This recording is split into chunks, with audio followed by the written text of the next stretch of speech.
La Commission européenne et le Parlement européen a suivi et proposé une démarche relativement ambitieuse. Nous avons souhaité adopter une directive sur les énergies renouvelables et l'efficacité énergétique de manière à promouvoir la baisse de la consommation ou la consommation raisonnable d'énergie, que ce soit dans le chauffage ou dans l'électricité ou dans le gaz, mais aussi pour pousser en quelque sorte le financement, le développement des énergies renouvelables. Nous savons qu'aujourd'hui nous avons un marché qui s'harmonise, mais dans chaque pays on a une autre stratégie d'ici 2050, ce qui est problématique. Donc 27 mix énergétiques en Europe, ça ne peut pas marcher. La Commission a donné 3 scénarios. Un scénario qui est un scénario très favorable aux énergies renouvelables, un scénario moyen, disons, avec encore un usage du nucléaire pour arriver à maîtriser les émissions de gaz à effet de serre, et un scénario qui est très centré sur le captage et le stockage de carbone. Les énergies renouvelables se retrouvant en fait, je dirais, dans tous les scénarios, mais à des degrés plus ou moins importants. Entre-temps, la Commission a fixé des objectifs qui sont des objectifs contraignants. 18% de part d'énergie renouvelable d'ici 2020, 60% d'ici 2050. Ça oblige la France à faire fi ça, parce qu'elle était un peu en retard sur la question des renouvelables à cause du confort que nous avions grâce au nucléaire. Mais pour ce qui concerne la France, son mix énergétique est un mix qui continue, même en diminuant la part du nucléaire, mais qui continue de chercher un optimum dans la réduction d'émissions de carbone. Donc c'est les objectifs de stockage et de réduction de gaz à effet de serre, d'où la proposition que nous avons soutenue, nous les parlementaires, le programme ULCOS, qui est destiné à Florange, et qui devrait permettre d'expérimenter ce stockage. Mais c'est en même temps aussi le changement des compteurs. Dans l'efficacité énergétique, il faut pouvoir consommer donc moins et de manière plus judicieuse. C'est les compteurs qui peuvent permettre, grâce à la dimension de sensibilité d'informatique et d'Internet, d'usage de l'Internet, d'avoir un comptage de la consommation, mais aussi d'un comptage de ce qui peut être restitué. Car on va avoir des bâtiments qui vont être à la fois consommateurs et producteurs d'énergie. Par conséquent, ce qui est très important dans les orientations de la Commission, c'est ce qu'elle a fixé pour les transports et pour l'habitat.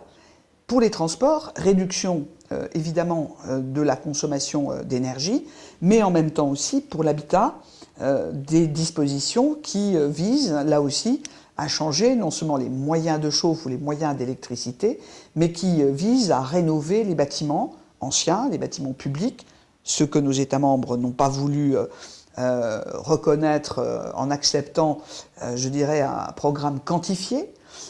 C'est en même temps aussi le développement de nouveaux matériaux, le développement de nouvelles règles d'urbanisme qui ont été fortement incitées par la Commission européenne. C'est au fond une politique qui est utile et qui est efficace si elle est reprise à l'échelle nationale. Et c'est là que le débat actuel reprend en quelque sorte dans ses grandes lignes les orientations qui ont été adoptées au niveau européen. Je voudrais dire que la France, avec François Hollande, a soutenu les objectifs qui étaient fixés par le gouvernement, la présidence danoise. Tous les pays n'étaient pas sur cette ligne, mais nous sommes engagés. Pourquoi ? Parce que les énergies renouvelables c'est évidemment développer des énergies propres, hein, des énergies qui permettent d'économiser les énergies fossiles et de garder en même temps notre indépendance énergétique et notre performance industrielle et de soutenir au fond les emplois. Les objectifs sont là. J'ai beaucoup travaillé avec Claude Turmes, le rapporteur sur la directive efficacité énergétique, sur la dimension sociale, la question du prix, et sur la dimension industrielle et d'emploi. Et je pense que si on prend ne serait-ce que l'exemple des compteurs, on a une perspective dans le renouvellement des compteurs d'une 50aine de milliers d'emplois qui peuvent être créés pour un investissement de 5 milliards d'euros pour le renouvellement de ces compteurs. Donc on est dans une période déjà de transition, elle est en cours, c'est extrêmement stimulant et la Commission a simplement encore à, je dirais, parfaire le travail en étant un peu plus explicite sur les objectifs.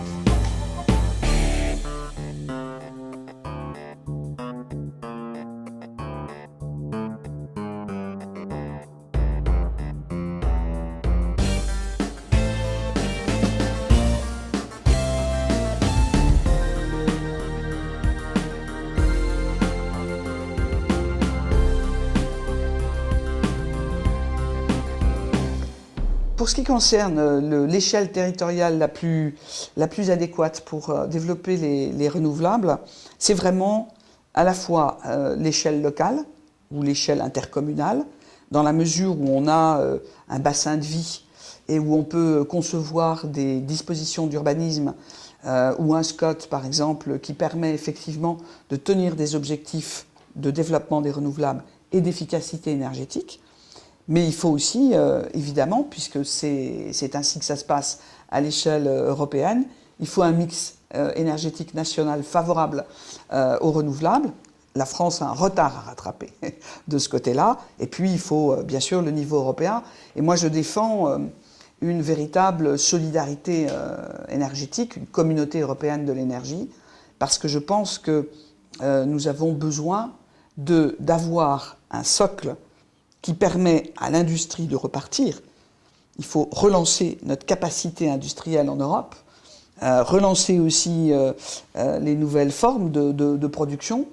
Et pour cela, il est indispensable d'être en pointe et d'être hyper efficace en matière de production d'énergie. Aujourd'hui, une entreprise, si elle veut se développer, si elle veut s'installer, elle doit avoir du très haut débit, quel que soit l'endroit où elle s'installe. Aujourd'hui, on doit pouvoir composer sa consommation d'énergie, quel que soit l'endroit où on travaille, où on vit. C'est donc un enjeu en même temps de maintien de l'activité dans l'équilibre territorial français. C'est la raison pour laquelle je crois que le développement durable à l'échelle nationale doit être un objectif d'équilibre des territoires et qui s'appuie sur la performance énergétique.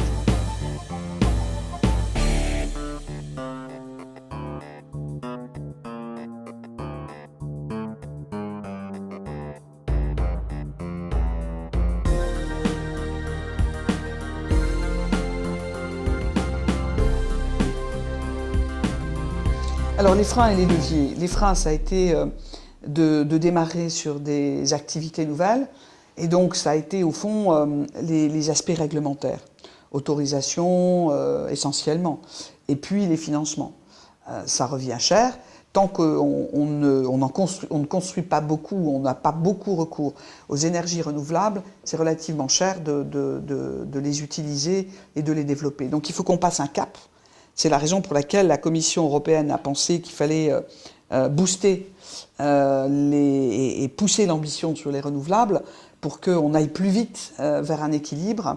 Parce que, par exemple, lorsque en Allemagne on produit beaucoup d'électricité par les éoliennes, par exemple, ou par le solaire, cette électricité est prioritaire dans le réseau.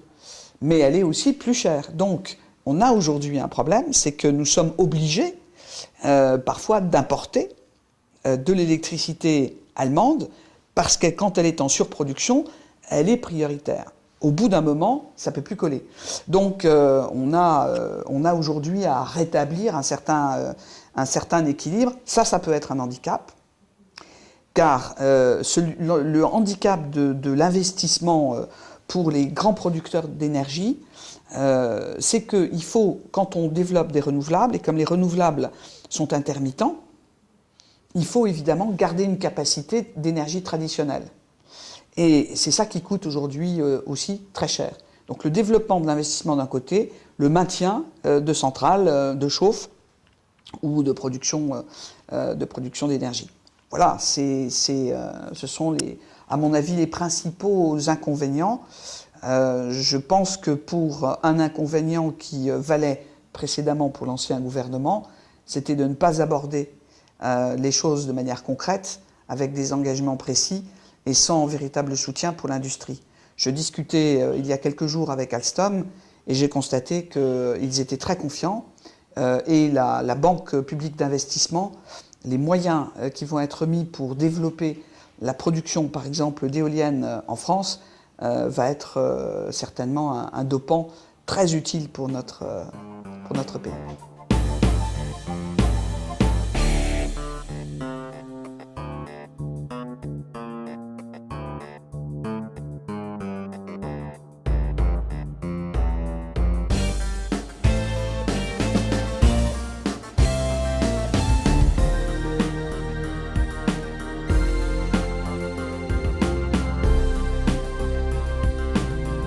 Pour favoriser le développement des énergies renouvelables, je pense qu'il est très important que le ministère puisse observer l'effet, l'intégralité de tous les usages possibles. Ça, je crois que c'est très important, que nous n'ayons pas des réglementations séparées entre l'habitat, l'industrie. Enfin, on doit avoir à l'échelle locale le plus facilement possible des schémas énergétiques. C'est déjà possible, mais je pense qu'on peut encore mieux faire. Mais il faut faire simple pour être le plus efficace et le plus vite possible. C'est ça ma recommandation aujourd'hui. Et aider, c'est la deuxième, aider le plus possible les entreprises innovantes et les entreprises qui se lancent dans la production de ces énergies renouvelables.